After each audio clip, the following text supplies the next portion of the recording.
प्रिय दर्शकों नमस्कार।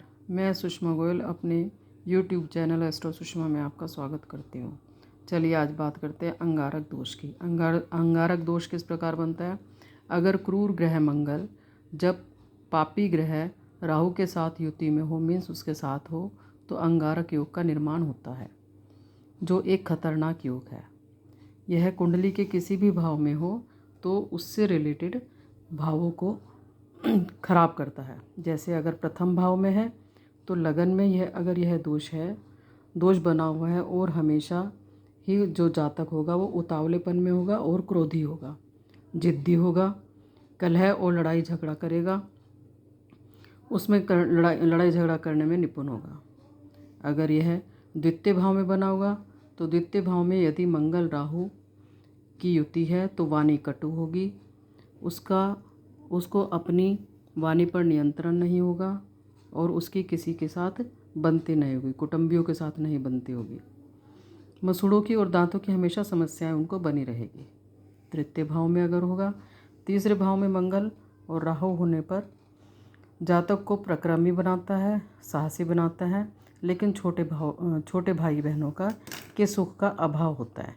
मीन्स उनसे दूरी बनी होती है, जातक को उनसे सुख नहीं मिल पाता।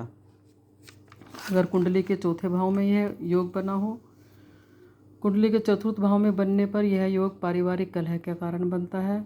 जातक का मन घर में कम लगता है और बाहर ज़्यादा लगता है। गाड़ी आदि तेज़ स्पीड से चलाने की आदत होती है। इसी प्रकार अगर पंचम भाव में बना हो तो व्यक्ति की जो बुद्धि होती है वह भ्रष्ट हो जाती है। जातक के मन में किसी भी चीज़ को अगर लेने की या कोई भी चीज़ करने का फितूर आ जाए तो वो किसी की नहीं सुनेंगे फिर, और उनको संतान से संताप मिलेगा, मीन्स कष्ट मिलेगा, किसी भी प्रकार से चाहे कष्ट हो, चाहे दूर ही रहे वो, चाहे उनसे ना बने, मतलब ये विचारों में मतभेद रहे, इस प्रकार से। छठे भाव में अगर राहु मंगल का अंगारक दोष बना है तो पेट और आंतों की समस्या होगी, और भाइयों के साथ, क्योंकि मंगल जो है भाइयों का कारक है, तो इसलिए भाइयों के साथ जमीनी विवाद हो सकता है, किसी भी तरह का कानूनी कार्यवाही हो सकती है कोई भी, और मामा के सुख में कमी होती है। सप्तम भाव में अगर यह दोष बना हो तो व्यक्ति को दाम्पत्य सुख से वंचित रहना पड़ जाता है।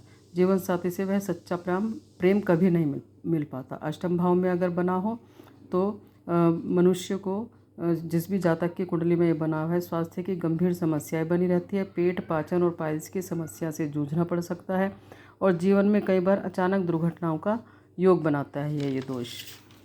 नवम भाव में अगर यह दोष बना हुआ है, नवम भाव में यह पिता के सुख में कमी करता है, पिता की अचानक मृत्यु हो सकती है। दशम भाव में अगर बना हुआ है मंगल राहु का अंगारक दोष तो कार्यस्थल पर इनका व्यवहार थोड़ा आक्रामक होता है। यह दोष अचानक से करियर में ऊपर ले जाता है और फिर नीचे की तरफ भी ले आता है। ये कार्यस्थल पर ऐसे लोग बड़े ऊर्जावान होकर कार्य करते हैं, बड़ी एनर्जी के साथ। एकादश भाव में अगर यह दोष बना हुआ है तो संतान प्राप्ति में बाधा डालता है, लेकिन इनकी सभी इच्छाएं पूरी जरूर होती है, और बड़े भाइयों के साथ इनका मतभेद होता है। द्वादश भाव में अगर यह योग बना हुआ है तो विवाह होने में ही दिक्कत होती है, क्योंकि ऐसी कुंडली मांगलिक भी हो जाती है ना 12वें भाव में मंगल होने पर। उसके साथ फिर राहु भी बैठ गया तो वो तो और ज़्यादा फिर क्रूर ग्रह दो हो गए, क्योंकि द्वादश भाव जो है वो विवाह सुख का भी भाव कहलाता है। वैवाहिक सुख में बाधा डालता है, नींद की कमी होती है और जीवन साथी के साथ कलह करते हैं ऐसे लोग, और प्रदेश का या दूर देश में अपने जन्म स्थान से दूर रहने का योग होता है। कानूनी मामले में किसी में फंसने का एक योग होता है। इस प्रकार से आज जाना कि आपने कि अंगारक दोष क्या होता है। अगर अंगारक दोष किसी की भी कुंडली में है और किसी भी भाव में है तो मंगल और राहु के मंत्रों का जाप करना चाहिए और हवन करना चाहिए। आशा है आपको आज का विषय पसंद आया होगा। इसी प्रकार की और कुंडली को देखने के लिए आप मेरे चैनल एस्ट्रो सुषमा को सब्सक्राइब करिए, लाइक करिए और शेयर करिए। धन्यवाद।